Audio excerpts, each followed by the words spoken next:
So she takes down these two dudes, right? She's like, all right, whatever, so it's too easy. And then this woman, wearing a black leather jacket, all right, takes off her music, and what is she listening to but Christopher Cross, Sailing. Because everyone I know gets pumped up for a big fight by listening to a little Christopher Cross. Am I right? But you know, Catherine can take care of herself, is what we saw in that scene. Yeah, she's very capable. I mean, it's really important to her to be able to not be a victim in circumstances, especially after her mom is killed in front of her. There are a lot of you guys out there. Yeah, look at that. Hi! All right, Jay, let me just say, you are an absurdly good-looking beast, okay? All right? Thank you. And people go, woo! That means they agree. But are you is there a little part of you, a little bum, you don't get to wear the line mullet? Like, abrupt that out a little bit? Well, I had partially a line mullet there to cover up my bald head at the time. But yeah, I was wondering what the beast creation was going to look like when we went into this. And it's still in development as well, from the pilot we've sort of adapted it a little bit more. But yeah, he's not a lion sort of creature as fact. Obviously ours is a military experiment, so it's more of a chemical imbalance in his body. And as he gets sort of the adrenaline or the rage or something, we see the... Yeah, he's very veiny. Yeah. Not vain. Maybe mention of vain. Jennifer, I want to ask you, there were actually, as some of you in the audience may know, there were at one point two Beauty and the Beast projects sort of in development at the same time. ABC had something going and so did you. And from what I understand, there's a little competition for Miss Crook's services.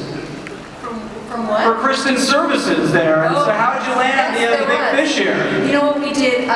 We wooed her with cupcakes. We wooed her with cupcakes. Sherry and I met her, and we were mad for her and wanted her really badly. So we drove to her agent's office and showed up, and the whole time we were like, is this ridiculous? What are we doing? We're bringing her cupcakes. But it worked. She's so easy. What kind of cupcakes are we talking about here? Red velvet at least? I mean, what do we got? I think it was assorted. Okay, so cover your bases. I like that. Nothing, by the way. Yeah, you didn't get any cupcakes? No cupcakes. I'm still waiting. And still waiting. Sherry, obviously the question is how much of the DNA of the 80s series is still in here? Obviously, Kristen's character and Linda Hamilton share the same name, but how much is in there, and how is the show new and different, and how have you sort of tweaked it? Well, all the romance is still there. It's a procedural with this beautiful forbidden romance that is all built around, and we've got the characters' names. But at its heart, we have the three executive producers from the original show, and they sort of agreed that the spirit is similar, but of course it's a completely different reimagining that we figured out his origin story. But I think ultimately it's the same thing as the old fairy tale. It's the universal Beauty and the Beast story. It's forbidden love. And it's still about, that show it was all about these people who lived underground, and it was a beast. He really looked like a beast, but the theme was there are beauties in the world, beasts in the world, and there's beauty and beast in each of us. And hopefully that's what we're doing here. Brian, on Smallville, you guys did a great job of sort of having your sort of, plot of the week storyline going on, but at the same time having your serialized sort of mythology and things happening as well, and marrying those two. How much are we going to be seeing in terms of the serialized element with Operation Mirrorfield and learning the background of these experiments and how Kristen's mother's character maybe wasn't or wasn't involved in that? We're kind of finding that balance right now. To be honest, I think the one thing that we really want is to focus a little bit on what an amazing detective Catherine is. And so those cases will take up a little bit more of the story, but we have some pretty great mythology payouts. I think in every episode we move the characters forward and move their story both romantically and mythologically forward. It is your turn, Kelly. You can do the math. I got all the way down. I figured out the situation. Right. So Kelly, when you have a show like this and an attraction between two characters, there's always the question, will they, won't they? Actually, I think the most important question is sort of, a lot of times is when will they? So is that something you talk about? How we want to play this attraction? How far does it go, and how does it progress in terms of when we want to get maybe to a certain place? Well, first of all, you forgot how often will they? In what positions will they?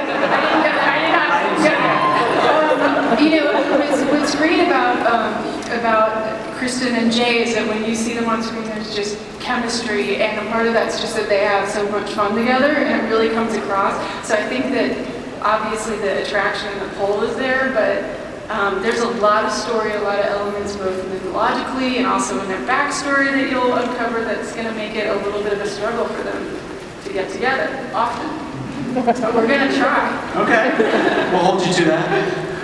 Kristen, who's really helping whom in this relationship or situation? You both sort of have your different demons. One sort of resembles a demon physically, and then obviously you have your internal stuff. So what's going on here?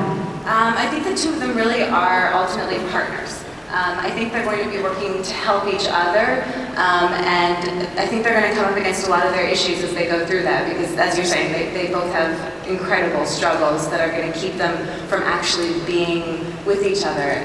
They both don't trust people, you know, it's going to be really hard for them to do that. And Jay, how physical are we going to get to see you in this role? You're sort of a blur, you know. We see the sort of the beast gets into almost this moody sort of shadows and this and that. Are we going to get to see you sort of kicking some ass? I think with the pilot, it was the idea that less is more, just to so we have room to move through the series. But with Rick Boda, who's going to do our first episodes as a director, he wants to bring in I don't know if he's spoken to the EPs about this, but he wants to bring in harness work and, you know, and sort of look into how beastly this guy is, you know, what's his strengths, how high can he jump, how far can he jump. So in terms of a physical aspect, it's going to get a bit more exciting, I think. Jennifer, just give us a taste in terms of, we've seen the pilot now, you guys have had time to go through it, you've had time to chart out where we're going to go over here. In terms of where we are going to turn in terms of not just story but tone, what can people look forward to now that they've seen the first episode? What should they be looking forward to in episode 2? Are you just episode 2? Or? Well, just and beyond. There's so many ingredients in the show. There's the romance, and there's the mythology, and then there's the procedural element. And so I think that each episode, we're trying to figure out what the right balance is of those things, but some episodes are going to be darker. The pilot was quite dark. And some are going to be light and really about Vincent and Catherine's relationship. So I think it's going to vary from episode to episode, depending on... It's all new to me. Depending on... Are those cupcakes here yet, by the way? Depending on what the focus of that episode would be. So, but Sherry and I really like writing light, funny stuff. So we'll try and hopefully it won't all get cut out, but we're going to try it. Sherry, is Vincent alone in terms of these Operation Muirfield experiments? They said they were all killed off. Are there others out there? You ask a good question. Perhaps, but for now we're focusing on Vincent. But we will be exploring. There's only one beauty and one beast. I think it would be cool if there was a female beast. Oh. You know, in that flashback military scene, there is one female in there that could be out there somewhere, maybe in this audience. Maybe in the second.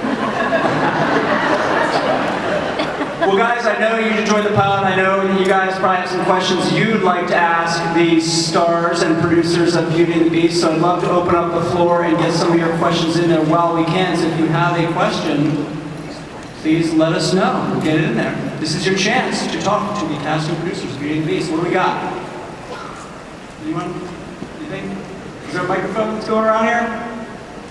Oh, there we go, right back there. Go ahead. Get a line back there, guys, if you want to ask a question. Go ahead. Hi. There are a lot of procedurals with a twist on TV at the moment. What makes Beauty and the Beast different? What makes your show unique from some of the other shows like that? I think a lot of this procedural show is really a character procedural show, and we're going to be focusing on the cases will always be seen sort of through their relationship. So it's a different kind of procedure. We're not all about the twists and turns, but what's emotionally going on with our characters, and these two lovely people right here. And then, we're also, what we haven't really seen on TV in a while, I think, is two young female detectives making it out there and being strong detectives. There are lots of female cops out there, and we've talked to them, and we want to show the reality of that. Next, yes, thank you for your question. We all know Kristen, obviously, from Smallville, and I just wanted to know if any of your co-stars from Smallville will be making guest appearances. Wouldn't that be great? If we could get someone to do it, I think it'd be fun. But maybe some of them would do it. I don't know. I don't know. That'd be great. Okay, Kelly, would you like to add anything to that? I think definitely. I mean, all of them are really great actors and have a lot of breadth, so it'd be really fun to bring them in as a different role. Maybe we should send them some cupcakes. Still waiting. Thank you. Yes, please. Hi, this question is for Kristen. I watched the old series. Sorry, this thing's echoing. I watched the old series and wondered if you drew from Linda Hamilton's performance or the character of Catherine from the original series at all? I did not. I think it's important that we look at what they're creating, what these guys are creating, and just really make that as amazing and real as possible. I've only seen a little bit of the original series, but she's Linda Hamilton. She's amazing, and I don't know. I don't think I could compare myself or try to be like her. So I just try to make it as real as possible. Hello, how you doing? Hi. So my question is for Jay. I know that you did a lot of physical stunts. So did you actually watch the old Beauty and the Beast and try to be fit and run like crazy like him and jump up trees like Tarzan? I didn't give you cupcakes. Yeah, there was a huge physical element to it, especially when he transforms into the beast. I use every muscle in my body I've discovered. We're just doing makeup tests yesterday, not every muscle. We're doing makeup tests yesterday, and we're playing around with the new director, and I notice every neck, and every muscle in my neck is in pain. So I've got to sort of work out how not to do that. But yeah, I think the physicality of the beast within the series can be explored a lot more, and get him sort of jumping up walls, and have Catherine under one arm. And, I don't know. Great, yes, please. Hi. I was wondering, Kristen, how old were you when you started acting? I've been acting since I was quite young, but professionally I was 17 when I started working for money.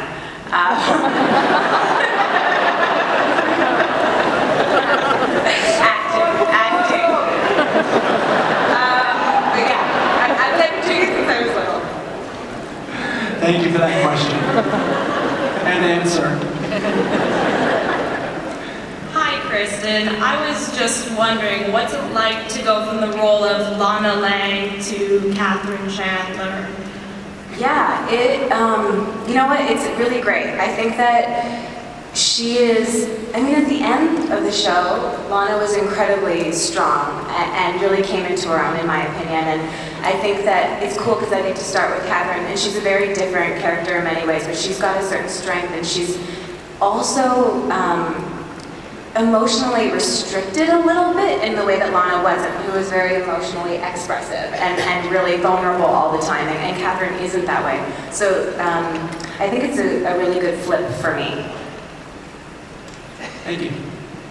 We have time for one more question. Oh, make it a good one, man. This entire hall is all on you, right there. You might have to call an audible, go to a backup question, it better be good. Well, I want to say, Christian, I liked you in Smallville. You were really good. Thanks. Jay, I believe you could have done more as we got cupcakes. That's right, man. When does the show start? Like the exact date. October 11th. October 11th? Yeah, we start shooting at the end of the month and go through December. And then, yeah, October in the fall we start on air. October 11th. Yeah. October 11th on the CW. I want to thank the entire cast and crew for coming out here and showing you the whole pilot. How about that, huh? Thanks to all you guys for showing up. We really appreciate it. Listen, if you didn't ask a question, but you want to, you still can. Send it to the hashtag #BATB_SDCC, and the cast and crew will answer some of your questions. They're going to be at the CBS booth signing autographs, so you can head down there. And if you want to stay tuned, the panel and pilot for Elementary is coming up in just a few